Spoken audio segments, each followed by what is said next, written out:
Ya ayyuhalladhina amanu. You see the passage began, Ya ayyuhan nas. Remember that? All humanity. But Allah is saying all of humanity has disappointed me. So the responsibility falls on you. Let me teach you what you will do to appreciate Allah. Here's how you appreciate Allah. Ya ayyuhalladhina amanu. Irka'u wasjudu. Make ruku', make sajda. What is both of these things referring to? Salat. The first act Allah teaches first He complained about humanity. You're not doing your job in appreciating me. You believers, it's your turn. You need to appreciate me. The first step in appreciating me will be salat. Where's your salat? How much we appreciate our salat is a good indication of how much we appreciate Allah. How active, how vigilant we are in getting up out of bed. How lazy we feel in making it to the masjid. How lazy we feel, how bored we are when the recitation is not entertaining enough. All of those are good indicators of where we stand before Allah Azza wa Jalla. Irka'u wasjudu. Make ruku' and make sajda. And irka'u wasjudu are parts of salat, but they're also attitudes. You know, somebody who doesn't know about prayer, doesn't know about the Muslim prayer. A non-Muslim guy walks by and he sees people making salat.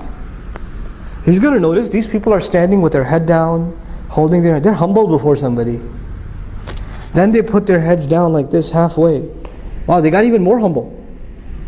And when they got up, what happened next?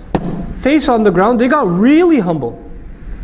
In other words, he's noticing that there's a progression in their humility to Allah, to whoever they're worshipping. They're getting even more and more and more subservient. This seems like they're appreciating their master, and they appreciated him more, and they appreciated him even more. The progression of salat itself teaches us that we're supposed to evolve, grow in our humility to Allah. That's a really important point, especially if it has to do with Islamic work.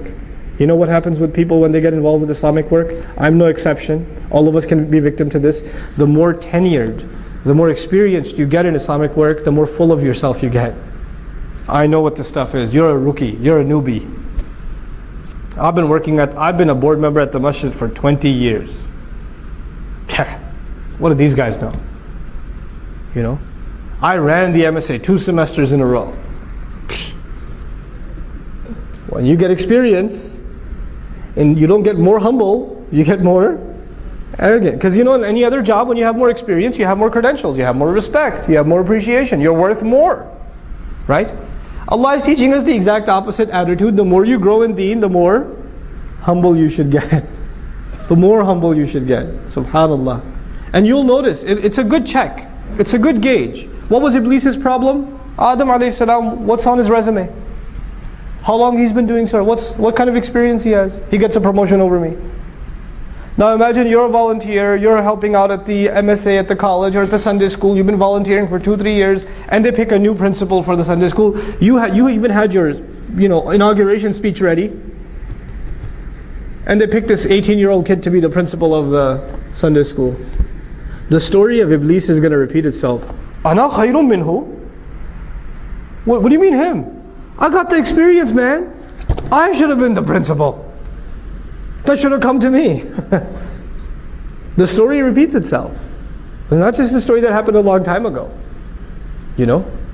So this idea that as the more we serve, the more we're going to become humble. The extreme of humility was shudu.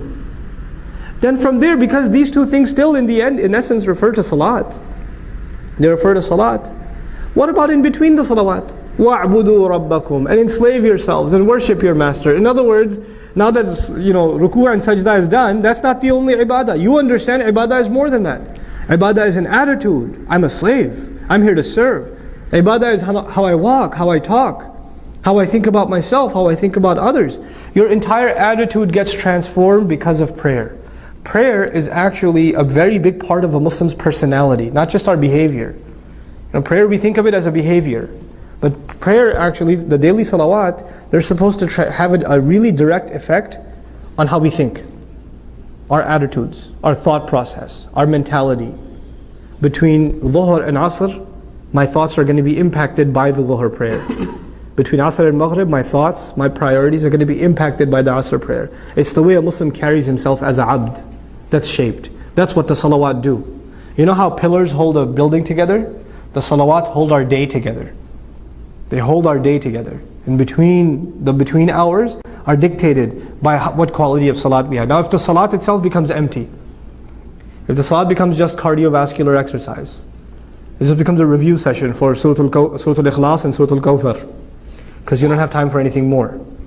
You know? If it just becomes that, you're not going to see a change in your personality.